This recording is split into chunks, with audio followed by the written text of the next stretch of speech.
Yes, Espedia. Hello, ladies and gentlemen. Welcome back to the channel. I hope your day and your week have been going very well so far. In ancient times, the oracle was a source of wisdom and fortune telling for the people. In modern times, he just gives out football picks. Welcome back to the NFL Oracle, guys. Week 6 of the NFL season is officially upon us. We're coming off a very strong Week 5 performance, which we'll get to in a second. And we got a really great slate ahead for Week 6. Really excited to go ahead and talk some football with you guys. And as always, I've got some really great picks to go ahead and share with you. But first, as always, people, please make sure to go ahead and hit the subscribe button, hit that like button, and drop a comment down below. It helps the channel grow, and it really does mean a ton to us. A ton of great content here on the channel. We've got all of our NFL stuff between myself, Ev, and Trey. We've got MLB playoff picks from Ev, wrapping up the WNBA finals with Trey, and then obviously NBA starts in less than 2 weeks. So make sure, if you haven't already, to subscribe to the channel. A ton of great stuff coming and plenty of great stuff yet to come. All right, guys, Week 6 NFL officially here. I have 16 straight bets to go ahead and share with you guys in this week's NFL slate. Plenty of opportunities to go ahead and make some money. I didn't skip any games this week except for, of course, Sunday Night Football, which I do in a separate video. Make sure to check that out when it does drop on the channel. And last week we did something different that I really liked, so we're going to do that moving forward. From now on, the Oracle will be split into 2 parts. This is part 1. Part 2 will come out later in the week. This video is simply the single bets / the straight bets, however you want to say it, where it just spreads, totals, money lines, just like that. The part 2 video will cover the teaser and parlay portion of the Oracle. That way we're not having hour-plus long videos. We have 2 separate videos. There's more parlays and teasers now. A little bit more organized. That's how we're going to do it from now on. So like I said, this is part 1. Part 2, check out. It'll be coming out later in the week. Real quick before we dive into the massive amount of picks we have in this week's video, a quick little recap of how we did last week, and we did very, very well. Little spoiler alert there. Jumping over to GuyBostonSports.com to recap last week, we are getting better each and every week. We had a bit of a slow start to the season when it comes to our straight bets. We went 7-5 last week. Overall, a pretty strong week. Sure, we had some misses, but some really good hits in there as well. We scroll down below to the overall records, and you see 7-5 last week. We're 36-36 on the year, so 500 right now in the single bet / straight bet category. We are down a lot of units. I know that might alarm some people. We took some big swings early on in the season that did not pay off. We had some bets going for 2 units on a play, 1.5 units on a play, and we typically lost a lot of those big swings. So we got some work to do, kind of chipping away at the deficit there. But overall on the Oracle this year, it's been great. Obviously, I know the parlays and teasers are now a separate thing, but they are still all under the Oracle umbrella, so they do count to our overall record. We had a massive week with parlays. We'll talk about that in the part 2 video. 27 units won last week. We had a massive big underdog parlay. We're up 23 units on the year in parlays and up 3.72 units on the year in teasers. So all around, we are profitable this year. We got some work to do in the straight bet category, but we're starting to heat up a little bit, so I like where we're going. All right, guys, you waited long enough. Let's go ahead and dive into our Week 6 NFL picks. All right, guys, the first game we're going ahead and taking a look at here is the Thursday night game tonight. We've got Eagles at Giants, the little NFC East showdown. 8:15 p.m. kickoff here. I'm going with the Eagles on the spread, -6.5. We'll jump over to the outlier screen to kind of go through the odds here. Now, I'm grabbing this for -129, best odds available to me over on Novig. Actually, I had to refresh the page. That was from a little earlier. So -130, actually, over on Novig. The actual spread itself is 7.5. I'm kind of shaving a point off here, getting a little bit of a better line. These are 2 teams battling some major injuries right now, including the Eagles, but despite that, I still love the Eagles in this spot. First and foremost, they have won 4 of the last 5 matchups with the New York Giants straight up. And all 4 of those wins against the Giants in the last, 2.5 years has been by 7 points or more. So the Eagles have covered this spread in 4 of the last 5 games against the New York Giants. So some good historical numbers there. You look back at the last year, again, pretty good results for the Eagles. They beat them both times last year, 20-13 and 28-3. We also have the insight provided by Outlier. The New York Giants are 4-12 against the spread in their last 16 games as an underdog. Just a 25% hit rate for the Giants, 75% hit rate against the Giants. And again, we're taking it at -6.5 here, so a little bit of a better chance to go ahead and hit. And like I alluded to, there are some injuries. Saquon Barkley, although he is expected to play, not 100%. We know they have some injuries in the offensive line. Landon Dickerson, is out. Jalen Carter a little bit banged up. They've got some injuries for sure. But I still think, despite that, the Eagles have a clear advantage here. And like I mentioned, yes, the Eagles have injuries, but so don't the Giants. The Giants already out without Malik Neighbors. Now they lose Darius Slayton. He's out in this game as well, among a lot of other injuries. But no Slayton, no Neighbors. This wide receiver room is banged up. It's Wan'Dale Robinson and a whole lot of nothing else. And I'm really concerned here for the Giants. Eagles coming off that tough Broncos loss, they're going to be a little extra motivated here to win this game. Saquon, obviously, his second time playing the Giants in New York since leaving the Giants, so obviously expect a big game from Saquon. There's no real explanation as to how the Giants are going to win this game. The big advantage the Giants have is their pass rush against a banged-up Eagles offensive line. I totally get that, but that's the only advantage the Giants have here. Even despite that great pass rush, overall, their defense is not very good. 22nd in points allowed. They're 26th in rushing yards allowed, 24th in passing yards allowed. Again, the only thing they have going for them is that pass rush, which is huge, but it's not enough here against an Eagles team that has one of the most talented rosters despite injury in the NFL. And although the Eagles defense has some question marks, again, you got a Giants offense missing 2 of their top 3 wide receivers, a rookie quarterback in his 3rd start, short rest obviously coming off that loss to the Saints on Sunday. It's tough, and I wish the spread was a little bit lower for the Eagles because I do think this is going to be a tougher game than some would expect this game to be. But I still think the Eagles, they have so much more talent. They should destroy the Giants in the spot despite some of the injuries and inefficiencies the Eagles have faced so far in 2025. I still think they're clearly the better team. On short rest, I trust them more. I think you're going to get a big game from Saquon, a big game from A.J. Brown. I think the Eagles are going to take off some frustration on this Giants team. Because give the Eagles credit, they've had a pretty tough schedule so far in 2025. Look at who they played so far this year. Their weakest opponent has been the Cowboys, which they're not a terrible team. Cowboys, Chiefs, Rams, Bucs, Broncos. You can make an argument Cowboys or Chiefs, but that's a pretty rough run of it for the Eagles versus the Giants. On the other hand, they've had a couple of tough games in there, but you also have a Saints game where they lost to. So I think the Eagles are definitely the play here. And then piggybacking off that, guys, my second pick from this game is the under 41.5, which I'm grabbing for minus 124 over on Novig. Best odds available to me. But as always, guys, make sure to go ahead and shop around for the best sportsbook odds available to you. And yeah, for a lot of the reasons I just talked about, I don't expect the Giants offense to score too much. The Eagles defense hasn't been great this year, but there's not much to love with the Giants offense. To be fair to the Giants offense, their offensive line has been playing a little bit better now that Andrew Thomas is back. But again, the loss of those wide receivers, they're not going to have a strong passing game. Maybe they'll get stuff going in the running game with Cam Scatterbo and Jackson Dart, but I think the Eagles defensively are going to play better in this spot. They played a lot of good offenses so far this year. They should do better here. And on the flip side, although I do think the Eagles will win this game and by a healthy amount, I just don't think the Eagles are going to score a ton in this spot either. This game to me screams something along the lines of like 24-10 Eagles or 24-13 Eagles. Like I just don't see the Giants scoring much, but I also don't see the Eagles scoring much. That Giants pass rush, especially with the injuries the Eagles have on their offensive line, should make life a little bit more difficult for Jalen Hurts and company. So I think the under 41.5 is not a bad spot. In both matchups last year, this under covered here. You see 20-13 last time they played, 28-3 the first time. I think the under is definitely a good play. You also have the insights provided by Outlier here. The under has hit in 7 of the Giants' last 10 games at home. Again, we're adding a point to this here and taking it at 41.5 here.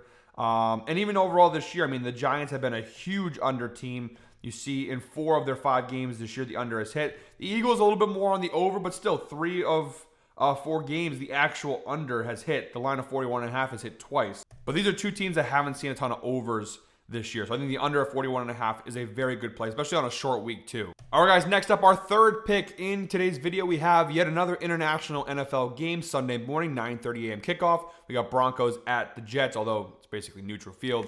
I'm going with Denver here, minus 6.5.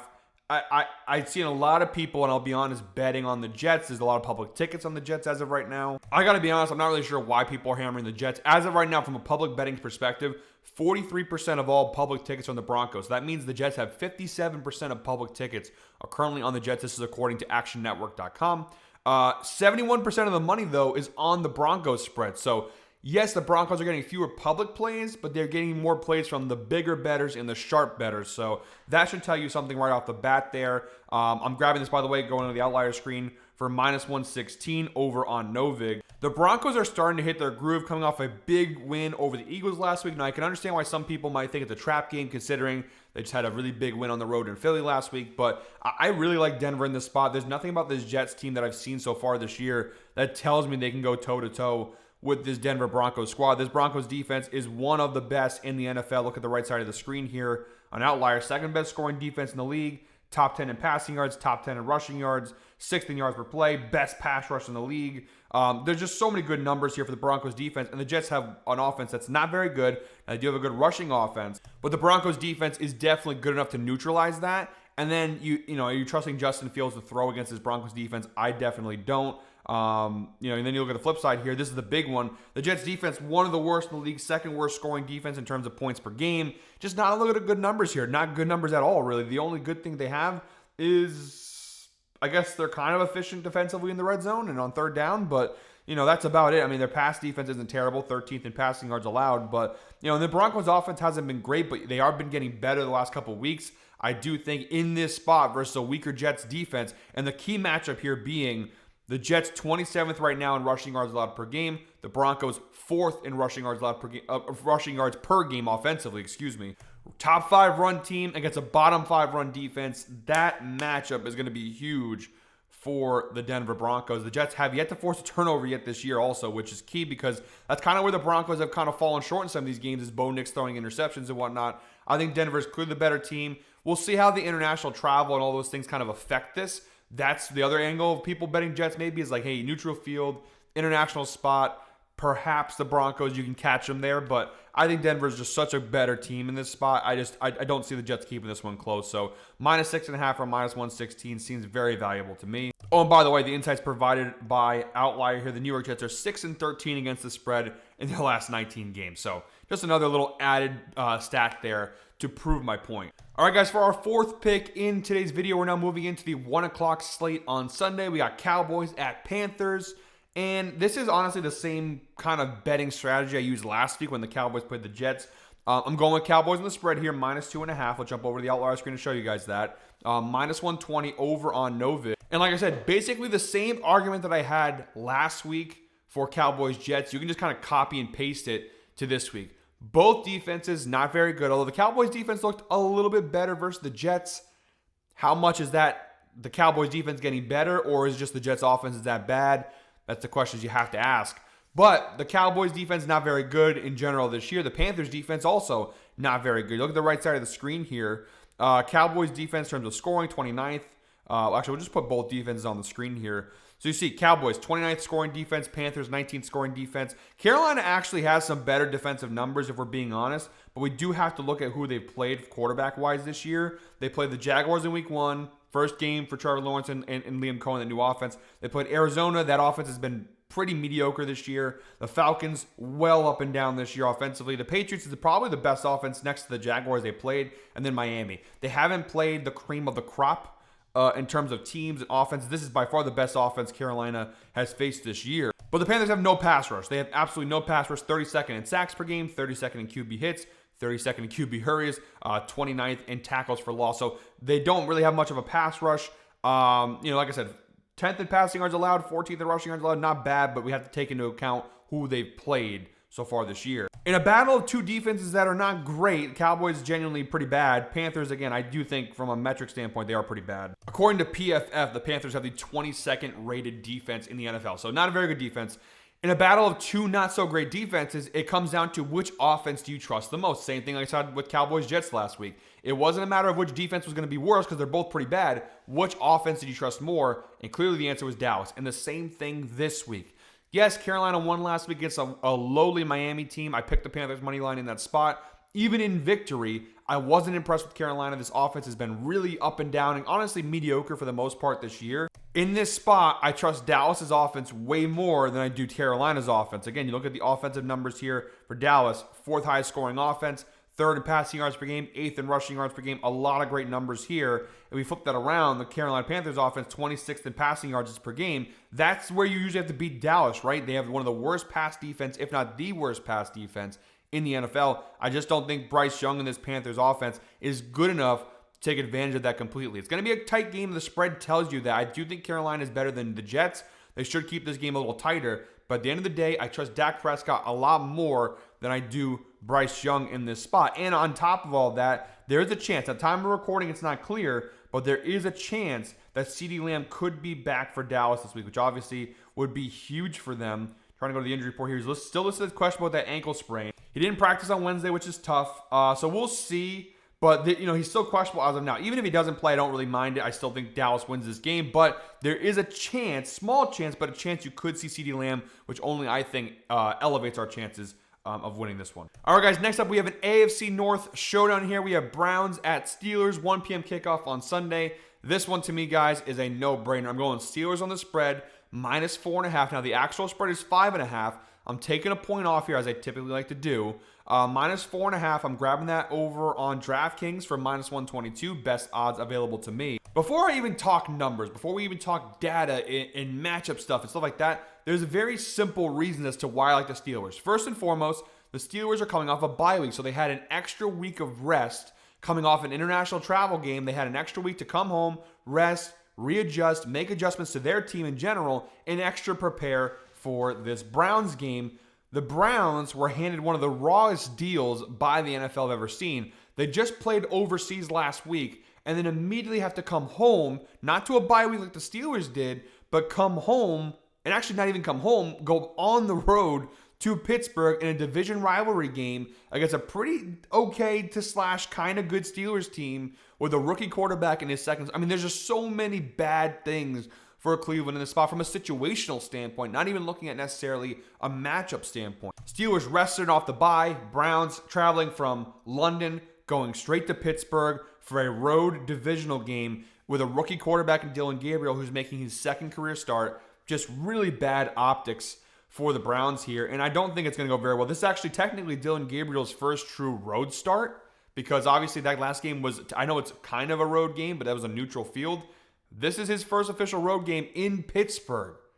Come on, NFL. I mean, I know it's the Browns, but that's ridiculous. And look, the Browns defense is very, very good. We know that's the one thing. They're the number 1 rated defense according to PFF. And over here, I mean, the scoring defense doesn't look as great, but like number 1 against the rush, first in yards per play, really strong pass rush, tied top 5 in passing yards allowed per game. This is a very strong Browns defense, but ultimately, I just think, Pittsburgh offensively, they're going to be able to move the ball a little bit through the air here. I don't think they're going to rely on the run too much. I think you're going to see a lot of quick passes from Aaron Rodgers. This is going to be a low-scoring game. The under's honestly a very good play in this spot. But I do think, and this is the key, I think the Steelers' defense coming off the bye should be better than what we've seen. Matched up behind a pretty bad offensive line, against a bad offensive line with a rookie quarterback. Not a lot going on here for the Browns offensively. One of the worst offenses in the league.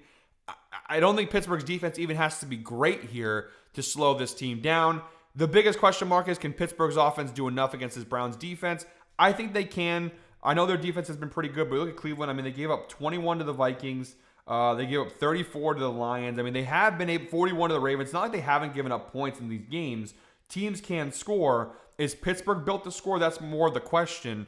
But I think it's going to be a really rough spot for the Browns. I think it's more the Browns are going to lose this game more than the Steelers will win it. But Pittsburgh should walk away here with minus 4.5. It's a really good spot. And one last little nugget here. The Steelers are 6-2 against the spread in their last 8 games at home. So obviously a very good number for the Pittsburgh Steelers at home. Minus 5.5, not so much. Again, we're taking that 4.5 to be fair. But yeah, honestly, the under not a bad play. It's going to be a lower scoring game. But Steelers minus 4.5, excuse me. Kind of adjusted that. It's 4.5.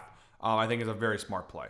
All right, guys, next up we have Chargers at Dolphins, 1 p.m. kickoff on Sunday. I'm actually taking a little bit of a different approach here. Shout out to Ev. I'm kind of stealing his gig, the Alti-Ev line here. I think the actual spread is 3.5 in this spot. I'm actually adding to it. Normally I take points away, shave them off. In this case, I'm adding to it. I'm taking Chargers alternate spread, minus 6.5. Calling my shot here. Plus 140 over on ESPN bet. Best odds available to me. The Chargers have lost 2 in a row, and you can definitely see some of the injuries on offense are starting to really affect them. Obviously, they lose Najee Harris for the year in that Broncos win they had a few weeks ago. But then also on top of that, Joe Alt was out last week. Joe Alt's injured. Mekhi Becton's injured. They have a number of injuries on both sides of the ball right now, which obviously is very, very huge for this team. Khalil Mack obviously is still out. A lot of big injuries for this Chargers team, and you can see it starting to affect them. I don't really care. Not in this spot. The Dolphins are not good. They just lost to a pretty bad Panthers team last week. Obviously, no Tyreek Hill. The offense, especially without Tyreek Hill, does not look all that inspiring. I think it's only a matter of time before they just pull the plug, fire Mike McDaniels, and start selling off pieces. If they have the Jets win, and that's about it. And again, the Jets are 0-5, so that's the only success Miami has had. The Chargers come out back-to-back losses. I feel like the market, you're getting a good price here. I think if this was 2 weeks ago, the Chargers would probably be like 7.5, 8.5, maybe 9.5 point favorites. You're getting a pretty good. Now they're only 3.5. So I mean, definitely 3.5, 3-point bet the Chargers. But I'm saying I think the Chargers should be favored by more than 7 points. So I'm taking them at -6.5 here. This defense is so damn good. How are the Dolphins going to score? They can't score when playing weak defenses. And I mean, I'm being a little bit unfair, I guess. I mean, they're scoring 24 versus Carolina, 27 versus the Jets, 21 versus the Bills, 27 versus New England. They've scored at least 21 points in 4 of their 5 games, so they can score. To be fair, this is the best defense they've faced since week 1 against the Colts. On the flip side, yes, the Chargers offense has a lot of injuries. They haven't been very good, but you've got a great matchup here. You're going against the Dolphins defense. It's one of the worst in the NFL. Look at the right side of the screen here, right? Dolphins, 27th scoring defense in the NFL, 16th in passing yards allowed, 32nd in rushing yards allowed, 31st in yards per play. They don't really have that great of a pass rush. They don't force a ton of turnovers. They're not efficient on third down.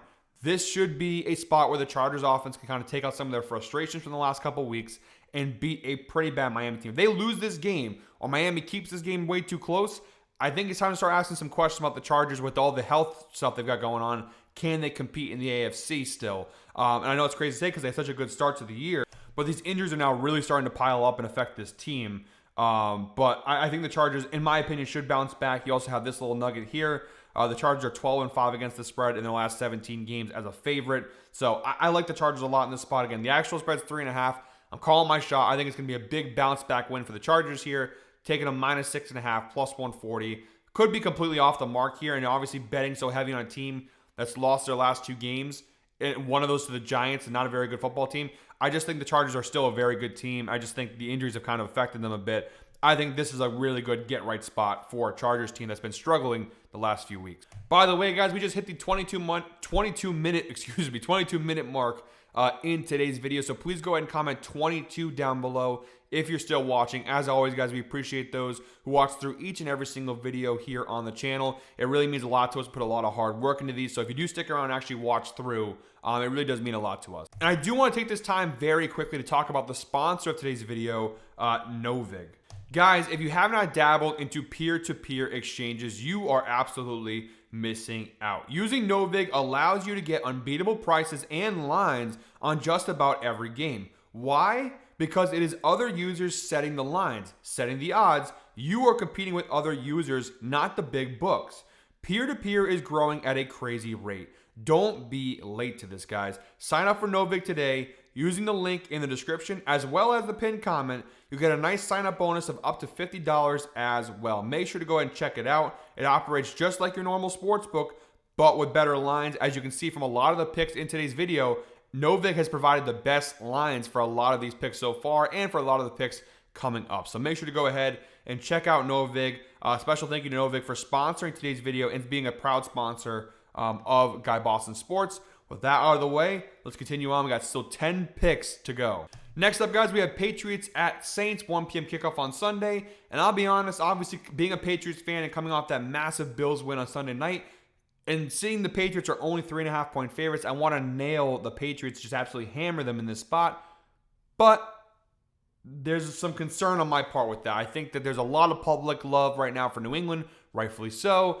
And there's been some stuff I've seen in the public betting numbers from a sharp betting perspective that scare me a little bit from the line. So I'm going to be careful and not touch the spread here. What I'm going to take instead is the under 47.5 in this game. So under 47.5, I'm grabbing that for -136 over on Novig. And look, even if New England does what I think they should do here, and that's win and blow out the Saints, 47.5 is a pretty big number. Now, I think I added some points here. Yeah, the actual total is 45.5. I added 2 points to this to make it a little juicier for us in terms of a better chance to hit. First and foremost, I just don't expect the Saints to score enough points. So far in 2025, you see the unders have cashed in a couple of their games. Believe it or not, actually, they've seen some more over just because other teams are scoring a healthy amount of points against them. But we have seen a decent number of unders in the Patriots games so far this season.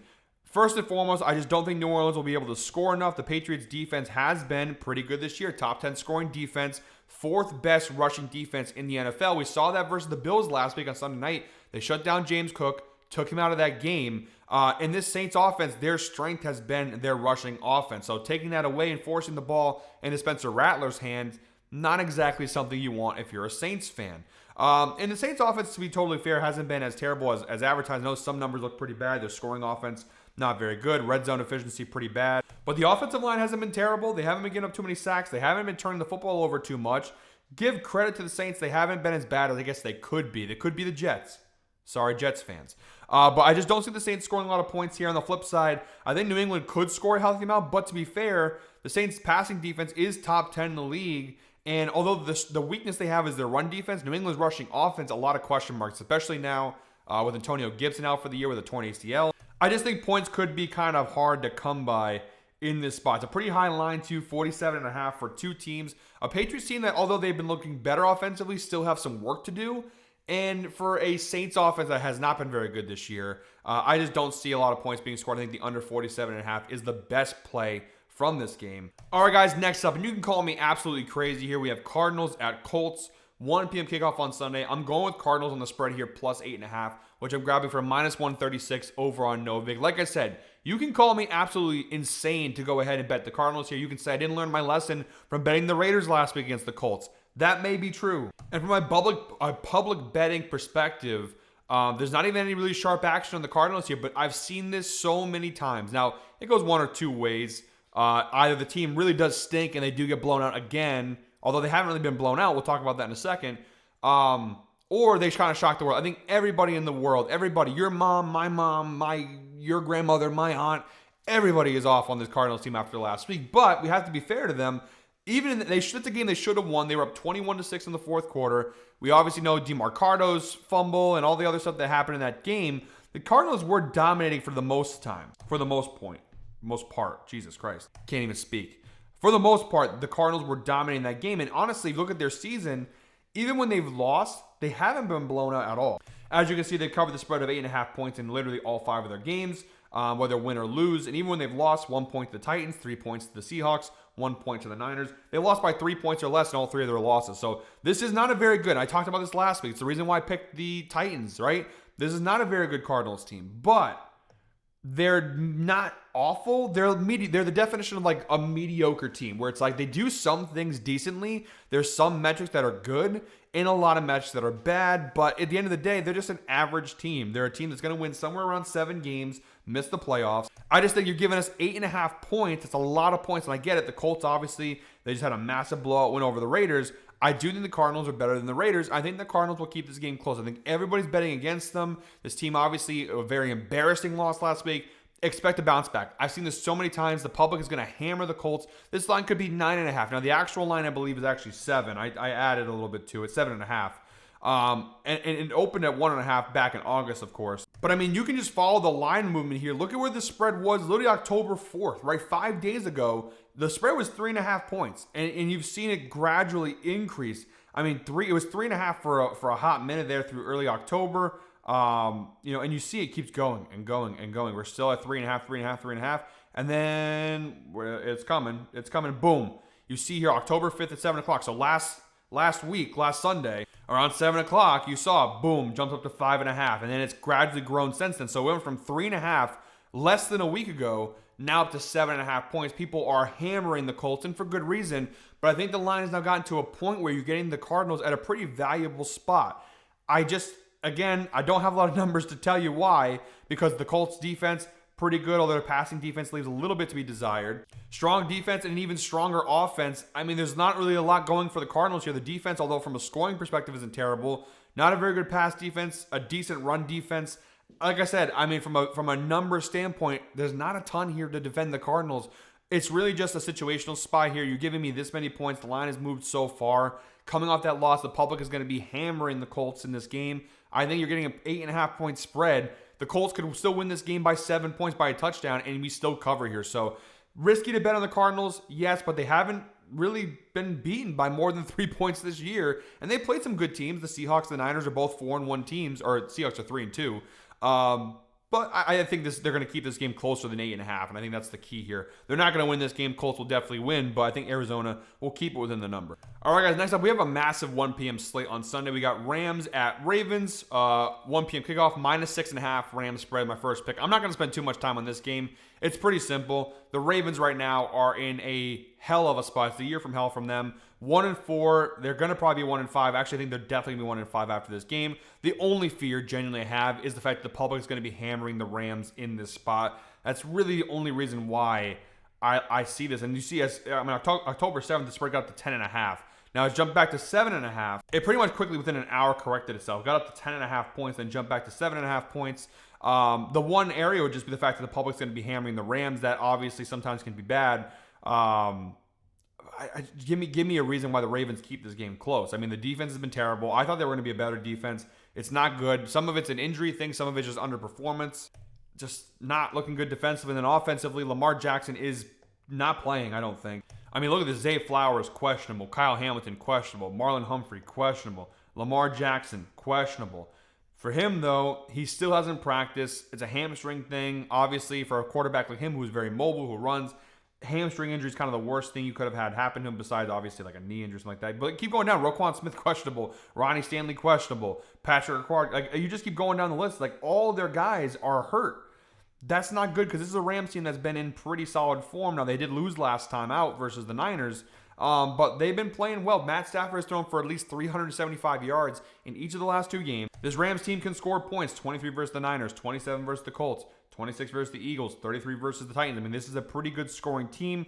Offensively, they are tied 15th, which actually I thought would be a little bit higher. But this is a really strong Rams offense against a weak Ravens defense. On the flip side, a very good Rams defense against a Ravens offense that's going to be missing some key pieces, specifically quarterback. I just don't see how the Ravens keep this game close. The Rams are also 10-3 against the spread in their last 13 games, so they've been a covered team for sure. They just got to win by a touchdown. I don't see why that wouldn't happen. The Texans just scored 44 points on them and won by 34. The Rams just beat the Texans in week 1, 14-9, and dominated the Texans team. The Rams definitely should roll here. And again, the only thing that scares me is the fact that it's such a public play.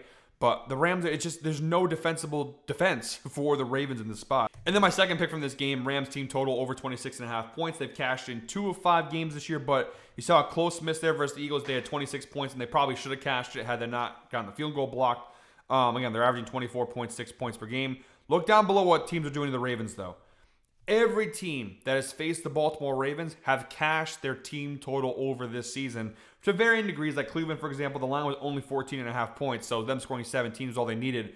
But 4 of the 5 teams they played have scored at least 37 points against them. I mean, Texans offense was anemic, 44 points. Chiefs offense, anemic, 37 points. That's the thing. It's not just good offense. It's poor and inconsistent offenses are also going off on them. 41 to the Bills, 38 to the Lions, and again, even the Browns cashed their line. This Ravens defense has been a mess even before a lot of the injuries took place. Now, I just don't see I think Rams roll here big time. All right, guys, next up, sticking with the 1 p.m. slate, we have Seahawks at Jaguars here, and I'm going with Seahawks money line, -102 over on Novig. Best odds available to me. As I kind of predicted on H2H this week, which, by the way, if you haven't checked out H2H, the show that I do with Ev, please go ahead and check that out. We had a really good week, a really good board this week for both of us. Literally yesterday, you could get this at +108. It's now a -102, so the line has now jumped where the Seahawks were underdogs. They're now favorites in this spot, and for good reason. I know Jacksonville, they've been on a pretty damn good run of late. They're 4-1 on the year, which is really, really good. Right off the bat, the Jaguars are 4-11 straight up in their last 15 games as an underdog, which obviously is not very good for Jacksonville. This is a new-look Jags team, though, to be fair. But this is a Seahawks team that, even in defeat, have looked pretty good this year. I mean, their 2 losses, they lost to Tampa Bay by 3 and the Niners by 4. 2 teams, by the way, they're both 4-1, and they lost within 1 score of each. So the Seahawks have been playing pretty good defensively. They're solid. Offensively, they've been way better than I thought they could be. I think Trevor Lawrence and co. could struggle here. The Seahawks, again, tied for 11th in scoring, and those numbers obviously were better before last week versus the Buccaneers. This is the 3rd best run defense in the NFL, which obviously is very good because the Jaguars' strength this year has been their rushing offense. They have something to be desired from a pass defense standpoint, but again, I don't know if Trevor Lawrence and this passing attack from the Jaguars can take advantage of that. Very strong pass rush. They force a healthy amount of turnovers. All look pretty good from a defensive standpoint. Then offensively, top 5 passing offense in the league. And you see the clear advantage right there. This Jaguars defense, bottom 5 in the NFL in terms of passing yards allowed per game. They don't really have a pass rush either, which obviously is kind of the key to beating Seattle, is you got to put pressure on Sam Darnold. I don't know if Jacksonville can do that. They do force a lot of turnovers, though, which will be interesting to see. The Jaguars, both these teams honestly have been better than expected. I think the Seahawks offense was supposed to be a bit of a weaker point. It's been better than expected. The Jaguars defense, which I thought was going to be weaker, is actually better. They just traded for Greg Newsome from Cleveland as well. So they're getting better, but I think Seattle in this spot, I think a lot of people after Monday night, bit of a short week for the Jaguars here, are going to be all over Jacksonville because they just beat the Chiefs. But I do think Seattle in this spot, coming off a loss, will go ahead and get the W here on the road. You see the movement that, obviously people are hammering Seattle here in this spot. They were underdogs, now favorites. I just don't trust the Jaguars enough yet. I know they just beat a Chiefs team that was looking like they were going in the right direction, but still a flawed Chiefs team. And ultimately, like I said, I still have some question marks with the Jaguars overall. So I do like Seattle in this spot. For minus 102 also, you're getting pretty good value. All right, guys, we have 5 picks left in today's video. Next up, we have Titans at Raiders. We're now moving into the 4 o'clock window on Sunday. Actually, 4:05 p.m. kickoff to be exact for this one. And I'm going Raiders minus. I actually might change this. It was minus 3.5. I'm going to see. Nah, unfortunately, once you get to 3 or 2.5, the odds spike. So 3.5, minus 101, almost even odds on Novig. I know the Raiders look bad, and betting on the Raiders by 3.5 points in this spot is ballsy because so far this year, they have only done it once. That was week 1 versus the Patriots. Since then, they have either lost or, no, actually, they've lost every game since. But this is honestly a market overvaluation of the Titans. Tennessee is still the worst team in the NFL. Yes, I know they did just beat the Cardinals last week. I picked them to beat the Cardinals last week. But that game was the luckiest win of lucky wins. Even for myself, someone who profited off of that, can admit it was one of the luckiest wins I've seen in a long time. The DeMarcado fumble, a lot of things that went down in that second half, specifically the fourth quarter, was just absolute craziness. The Titans, 9 times out of 10, lose that game. Just we happen to get the one time where they won it. The Raiders not much better, but I do trust Pete Carroll a little bit more than Brian Callahan. I trust, and I know it's crazy to say because he leads the league in picks. I do trust Geno Smith more than I trust Cam Ward at this point. Even with the injuries that the Raiders currently have, it's like, do the Titans have a defense that can take advantage of the Raiders' offensive weaknesses? We'll see. I mean, they do force a healthy amount of turnovers, but just a lot of question marks. I mean, they're not 21st in passing yards per game, 30th in rushing yards per game. There are 2 differences with these teams. For example, let's talk about this for a second, right? The Raiders offense right now, 30th in points per game scoring, right? The Titans, 31st. So tied for 31st, actually. So these are 2 offenses that are both in the bottom 5 of the NFL in terms of points per game. There's a key difference, though, in both of them. On the Titans side of things, why are they so low? They're not moving the football. 32nd in passing yards per game, tied for 28th in rushing yards per game. This is genuinely a bad offense in Tennessee. They give a lot of sacks. They don't have a very good offensive line. They can't move the football. The Raiders are 30th in scoring, only scoring 2 more points per game on average than the Titans. But with them, 16th in passing yards per game, 20th in rushing yards per game. So again, they're not a great offense, but the Raiders are moving the football. They have had some success through the air, on the ground, moving the football in games, right? So why are they not scoring? Right here. 31st in turnovers per game, 2 turnovers per game on average. Geno Smith leads the NFL with 9 interceptions through 5 games. That's the key. Geno Smith needs to protect the football. Easier said than done. But I don't think the Titans are the team that will take advantage either defensively or offensively of the Raiders. Again, the Raiders defense has not been great, but are the Titans offense good enough to take advantage of that bad defense? I personally don't think so. They don't have a pass rush. Look at the Titans pass rush. They don't have a pass rush. Their offensive line's been terrible. Max Crosby should eat in this spot. Like, this is just a really good position for the Raiders. Like right now, Colton Miller's out, so their offensive line really banged up. They've had some issues in the offensive line in general, even with Colton Miller. But the Titans don't have the defense that can take advantage of those weaknesses. So I think the Raiders offense, even if Brock Bowers doesn't play, and even if Colton Miller doesn't play, I do think that just with what they have with Genty and Jacoby Myers, all these other guys, it should be enough. This is the 3rd worst run defense in the NFL right now in terms of rushing yards per game. Ashton Genty should get going. Geno Smith should be better. The key is stop throwing picks, dude. That's about it. And I think this is a game where I feel like that world is so down on the Raiders. Everyone's down on the Raiders. The Titans obviously get a little bump because of the win last week. But this is put up or shut up for Geno Smith, and he knows that. Like, he can't keep playing like he has been and expect to go ahead and keep that job. I thought I had them last week. I thought the Raiders, I didn't think they were going to win that game, but I thought they'd keep it close. I was completely off on that spot. This, however, I'm for sure, I know it's going to happen. And I know there's no such thing as a for sure in betting, but I love the Raiders in this spot. I think Tennessee, even in win, I wasn't impressed with the Titans at all last week. I think that this was a slightly better Raiders team, and I think they can cover this number. So, yeah, betting on a Raiders team that is 1-4 and lost 4 in a row as 3.5-point favorites definitely has some cause for concern. But to be fair to them, from a strength of schedule standpoint, the Raiders right now are number 1, which is actually crazy to say. Which you look at the teams they played, you wouldn't think that, but 3-2, 3-2, 3-2, 4-1. I think the Bears are 2-2. Like, it's they haven't really. None of these teams are terrible. Like, the Bears are probably the worst team they've played.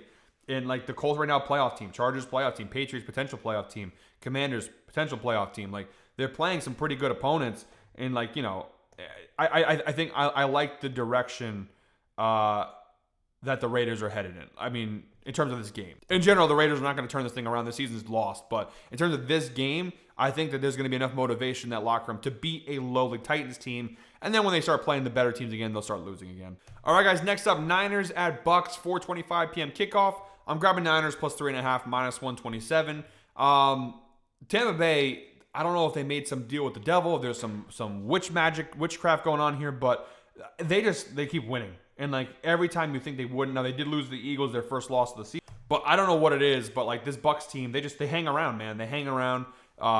They literally, it's so funny. This Tampa Bay team is like 1 or 2 plays in every single game from being 0-5. It really is absurd. Like, Younghoe Koo makes that kick in the first game. Like, there's so many things you can point to. Is like every win of theirs has been by 3 points or less. They have not won a game by more than 3 points. That obviously is a key factor here in taking the Niners. The Bucs, even being 4-1, they have not really destroyed anybody. And this is a 4-1 Niners team that has also been very resilient. I don't know if in the Bucs deal with like their voodoo, whatever they did, also kind of cursed the Niners because all the injuries they had, but the Niners also seemingly just keep winning, and they've got some nice wins. They beat the Seahawks. They beat the Rams last week on Thursday Night Football, so obviously that's very good. Some solid wins on their resume, and they have obviously because they last played on Thursday, they have extended rest coming into this game against Tampa. The Bucs obviously a really hard-fought win over Seattle last week, but they now played the Eagles and Seahawks back-to-back weeks. Now they got to host a 4-1 scrappy Niners team that should be getting a little bit healthier at least. I'm not even necessarily thinking the Niners will win the game, but I think 3.5, considering the Bucs have not covered minus 3.5 once this year through 5 games. I don't think this is the matchup they'll do it. The Niners, I think, can hang. Mac Jones has looked honestly really, really good offensively. And the Bucs defense, I've got some question marks for them. They haven't been very good defensively, and that's, par for the course for the last couple of years. 23rd in scoring defense. They have a pretty good run defense, but their pass defense is where there's a weakness. And the Niners, despite the injuries, have been the number 1 passing offense. Mac Jones has looked incredible. Decent offensive line play. Like I said, the Niners offense, I think, is good enough to hang. And defensively, they've been decent. 15th against the run, 14th in passing yards. They're top 6 scoring defense. So, they don't really have much of a pass rush, which obviously is a bit of a problem because you need to put pressure on Baker. But at the end of the day, I just think this game will be closer than some people think. Last time these two teams played was November of last year. The Niners won 23-20. Obviously, a little bit different circumstances, but I do like the Niners in the spot, despite the fact that they're just 4-10 against spread in the last 14 games. I think it's a pretty good matchup spot here. All right, guys, 3 picks left in today's video. I believe they're all total picks the rest of the way. Next up, we have Bengals at Packers, 4:25 p.m. kickoff. I got the over 43.5. Listen, the spread is like 14.5 points now. It just keeps rising. I want no business with that. Because although Green Bay should be the better team and they should destroy the Bengals in this spot, the Joe Flacco factor is intriguing at the very least, and it makes it a bit of an unknown because you don't know exactly what it's going to look like. To be fair, Joe Flacco team has already beaten this Packers team once this year, so he can go ahead and tell their offense, hey, this is what I saw. So you have somebody with firsthand experience into how to beat this Green Bay squad. Now, granted, defensively, the Bengals are nowhere near where the Browns are, and the Browns won that game with defense. But the fact that less than a month ago, Joe Flacco played this Packers defense head on, now they have to play him again with a better personnel around him. The offensive line is still pretty bad. But they have Jamar Chase, T. Higgins, Chase Brown, better than what he had in Cleveland. So I think there's going to be some points scored. Obviously, the Bengals defense is really bad, bottom 3 scoring defense. Green Bay should take the scoring load in this spot coming off a bye week. I expect Green Bay, the last time we saw them was a 40-40 game versus the Cowboys. despite the first few games being sort of lower scoring games, that Cowboys game did raise some questions for Green Bay's defense. The over's hitting 14 of the Bengals' last 21 games. You see so far this year, a lot of high scoring totals here, mainly because other teams are scoring a healthy amount of points on this Bengals defense. The Packers should score at least 30 here, and then you're basically asking for Cincinnati to score anywhere between 10 and 14 points, which I think they can definitely do. Now, Green Bay's pass rush will definitely be a cause for concern versus old man Joe Flacco back there, but, you give him Jamar Chase, you give him T. Higgins, you give him Chase Brown. I mean, you can maybe get at least some points. Again, the Cowboys had 40. I don't think it's crazy for the Bengals to get 10. The Browns had 13. Commanders had 18, Lions had 13. So as long as the Bengals can kind of get around that mark, that like 13-point mark, I think the Packers could take the rest from there. So I do think the over is a smarter play. Taking the Packers like 14.5, 15 points, I just think you're playing with fire there because you don't know what Flacco looks like in a Bengals uniform, literally. So we'll see. But I think the over is probably the safer play in this one. All right, guys, and our final two picks in today's video, moving on to the Monday Night Football slate. We have two Monday Night Football games this week. We have Bills at Falcons, 7:15 p.m. kickoff being the first Monday night game. I'm going with the over here, 49.5. Another one where the Bills are 4.5-point favorites. I do lean Buffalo, but the Falcons are kind of built to beat the Bills, so I'm a little concerned in that regard. I think the over is definitely the better play. Obviously, both these teams, specifically Baltimore, a lot of high-scoring games. The over has cashed in 3 of their 5 games this year. Atlanta just won of their 4 games, so, Atlanta's been a little bit more of an under team. To be fair, they played the Bucs week 1. That's week 1. They played J.J. McCarthy and the Vikings. That Vikings offense was putrid, and then they scored 0 points versus Carolina, which I don't really know how that happened. The over has hit in 12 of the Bills' last 17 games. Again, the Bills typically higher scoring because their offense is great. Defense, not so much. Right there. Bills' second best rushing offense in the league. That's after really not doing much on the ground versus the Patriots. Against the Falcons defense that's 16th, their weakness defensively has been their run defense. They've been a really good defensive team overall, and that's where the Bills spread pick kind of gives me some cause for concern. Despite the Falcons' defensive numbers being good, again, look at who they played the first couple games. The last time we saw them versus the Commanders, they won, but they did give up 27 points to Marcus Mariota. So I do think the Bills can score their points.